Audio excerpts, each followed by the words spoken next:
Ladies and gentlemen, the day that we all have been dreading has arrived.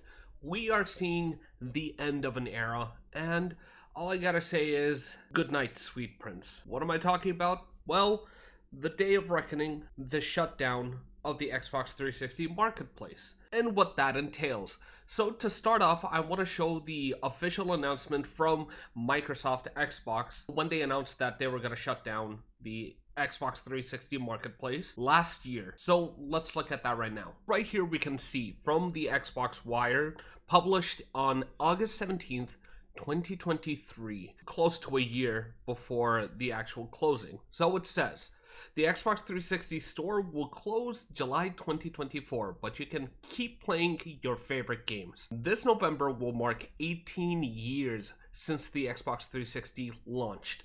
It was a generation-defining console that invited many to jump into gaming for the first time and connect with friends around the world. Over the years, we've heard stories of players who found a lifelong love of games, starting with the likes of Cameo, Gears of War, Fable 2, and other Xbox 360 classics. We're thrilled so many fans keep playing their favorite Xbox 360 games on Xbox 360 or on newer consoles via backwards compatibility. As we head towards 2024, we have a change to share about the Xbox 360 experience. On July 29th, 2024, Xbox will stop supporting the ability to purchase new games, DLC, and other entertainment content from the Xbox 360 store on the console and the marketplace. Related to this change, the Microsoft Movies and TV app will no longer function on Xbox 360, which means TV and movie content will no longer be viewable on your 360 after July 29th, 2024. Between now and July 2024, you can continue purchasing games and DLCs from the Xbox 360 store and at the Xbox 360 marketplace. This change will not affect your ability to play Xbox 360 games or DLCs you have already purchased. 360 game content previously purchased will still be available to play. Not only the 360 console, but also Xbox One and Series XS devices via backwards compatibility. A lot has changed since the 360 launched in 2005. Technology has evolved, expectations from players have shifted, and we are focused on making Xbox Series XS the best place to play now and in the future. What has not changed is our commitment to preserving your ability to play the content you have already purchased on your preferred device, which means we are committed to supporting the 360 gameplay for the foreseeable future, and you will still be able to play and re-download previous purchased content and connect with friends. We hope to get ahead of some of your questions below. We're not going to get into those questions right now. We will actually look at when they officially shut down the 360 marketplace, which happened as of today's date 3 or 4 days ago. Here we go. This is the after July 29th. So we have over here the official Xbox page once again, and they're saying the 360 and Xbox Marketplace Store and Marketplace FAQ. The Xbox 360 Store and Marketplace have been retired as of July 29th, 2024. For more information on what that means, how to continue playing your previously purchased 360 and original Xbox games, and how to continue watching your Microsoft... we got that. Are you shutting down the 360 multiplayer and online services? No, you'll still be able to play multiplayer as usual on previously downloaded games and games owned on disc. Online services per game will vary based on publisher support for legacy titles. And yeah, that is true. There have been games that their servers died way before this. One of the games that I can wholeheartedly tell you has happened is DJ Hero. DJ Hero, the Guitar Hero games, all of those games. It really depends on the publisher at this point. So they're saying that if you want to continue playing these games, it is now out of the hands of Microsoft to keep those games online. It depends on the original publishers themselves. Do I need to re-download all my content again before the Xbox 360 store shuts down. No, you can continue to play discs or re-download previously purchased games on your 360 even after the store closes in July 2024. To download your previous... Yeah, okay. Can you share which games will no longer be available following the shutdown of the 360? So, any content distributed via the 360 store will no longer be available to purchase. This includes games, trials, add-ons, avatar items, apps, gamer picks, game trailers, and videos. It also includes purchases like gamertag changes, 360 subscriptions. Hundreds of 360 and original Xbox backwards compatible games and add-ons can still be purchased directly from Xbox.com on Xbox One, Series X consoles. Looking at more questions based around the backwards compatibility, so it says, can I still play my original Xbox and 360 backward compatible games on an Xbox One and Series X console after the 360 store closes?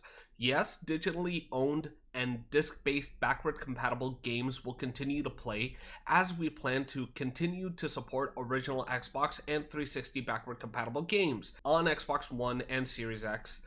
Where can I find a list of original Xbox and 360 games that are playable or purchasable on One and Series X? You can find the full list of backwards compatible titles supported on Xbox One and Series X. Does the Xbox 360 store closing impact the availability of backwards compatible games in different regions? Game availability can always vary per region. To make sure you see the correct game availability in your region, we always recommend signing into an account with the proper address set for the region you're located in. Does Xbox plan to revive backwards compatibility support for games that will be lost with the shutdown? We do not intend to release more backwards compatible games moving forward. Now, I don't know about you, whenever they say these kinds of things, I understand that there are hundreds of backward compatible games. You can even see them. We'll go through that list in a little bit, but it's sad that there might be a game somewhere someone will just never get to enjoy anymore through the backwards compatibility system. Yes, they can just play through the original 360. That's still an option, but they are pushing for the backwards compatibility of the Xbox One and the Series X, and it's sad. Okay, as you can see right here, we have actually jumped into the backwards compatibility game list. So over here we can see that there are 640 results, and it doesn't look like they are skimping on what games are available for you to play. Yeah, there you might have a couple of those outliers just right in the middle that, oh, they forgot about this game or that game. I cannot think of any right now except one game that I would actually like to check if it's here. I don't I assume it's not. Yeah, it's not here. If I can check, I might be wrong. It might be under the original Xbox. Yeah, it's not even under the original Xbox. If you guys don't remember what I'm talking about the Area 51 game that came out on the original Xbox and I believe the PlayStation 2. If I'm not wrong, that was made by Midway. It is currently considered freeware, so you can just find it and just download it and play it on your computer. So going back, we see 640 results that you can play 360 games, and then how many original Xbox games? You have 57 original Xbox games. We have Manhunt. There are good games out here. Destroy All Humans, Fusion Frenzy. Let's check. Well, I highly doubt it's not there. Yeah, Blinks is right there. Time Sweeper. It was bound to happen, and it's sad that it has to go down that road, but at the end of the day, things will pass on. As you saw right there, and as we read, we have reached the 19th anniversary of the Xbox 360 coming out. And right now, I would like to just sit down and just reminisce about the fun times that I had with the Xbox 360. And hey, if you have any fun memories with the Xbox 360, why not drop it down below? I would like to see what you were doing around the time of the Xbox 360. I remember the first time I ever saw the Xbox 360. My dad got it and we plugged it in, and watching that original startup, the boot up for the Xbox 360 for the first time, and just hearing that beautiful Xbox sound, and then looking at that dashboard, the first version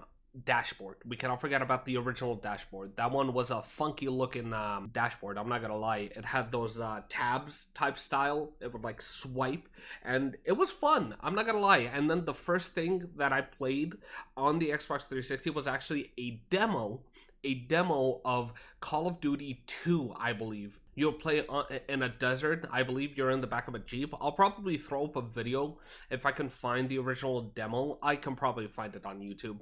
Playing it and just being blown away by the graphics at that time, because we saw the jump from the original Xbox to the Xbox 360. And then do you remember the biggest hypes whenever you saw the original Gears of War trailer and hearing the piano for the first time, as you see Marcus Phoenix running through the alleyways and just watching him like doo doo doo doo doo doo doo doo, and then seeing him cut through the alleyway, go into that house, and then fight that big monster by himself, the big spider thing, I forgot the name in the game. Or even the release of the announcement trailer for Halo 3. I know there was some big hype around Halo 2, but I think even Halo 3 trumps it. I mean, let's be honest, Halo 3 was magnificent when it came out. Halo 2 revolutionized the idea of Xbox going online and playing against other people worldwide,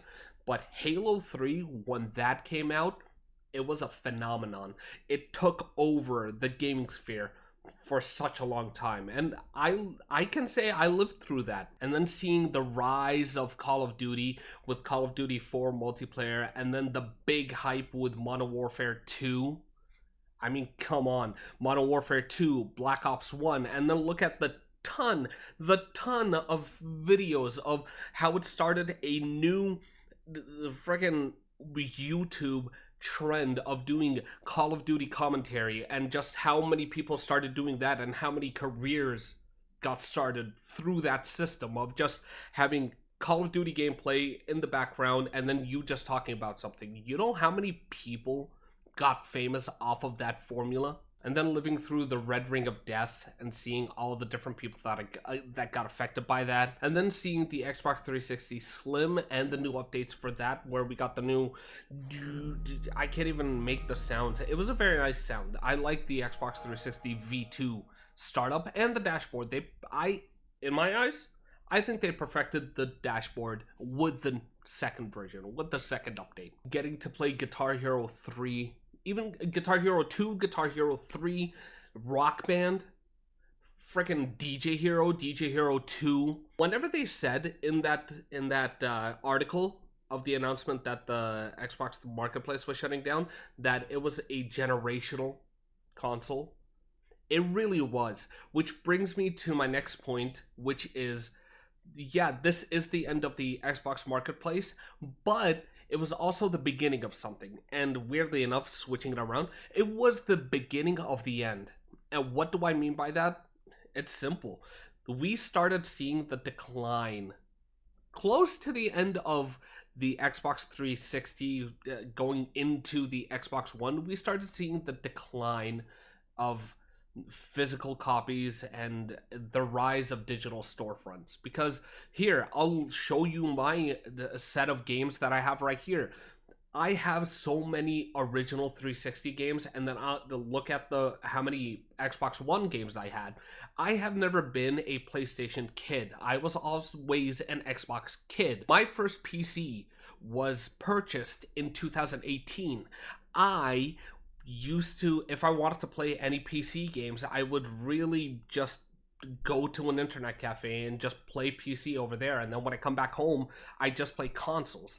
And seeing how slowly we got into the idea of digital storefronts and not enjoying physical copies anymore and needing to have a strong internet connection, it really took the fun of actually just booting up a game, because now you have to buy it, install the game onto the CD, and then check if it has any updates. And if you had a spotty internet when that happened, then you're just stuck for the next like 2 to 3 hours with nothing to play while you wait for something that needs no reason to do all that when you have a physical copy of the game But no, you had to install it whenever it came to the Xbox One. Truly, at that point, became the beginning of the end, because it started killing the hype of ever playing these games, or even going out to buy those games, or having those launch parties where you had people waiting online, as we saw with Halo 2 and Halo 3. And we also saw the rise of always online gameplay. We can't forget about that part, because always online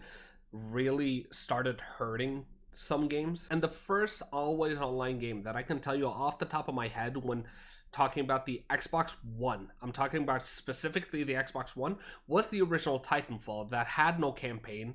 It only had multiplayer, and the multiplayer, you cannot play offline, you had to be online, and you could only play it if you had a subscription.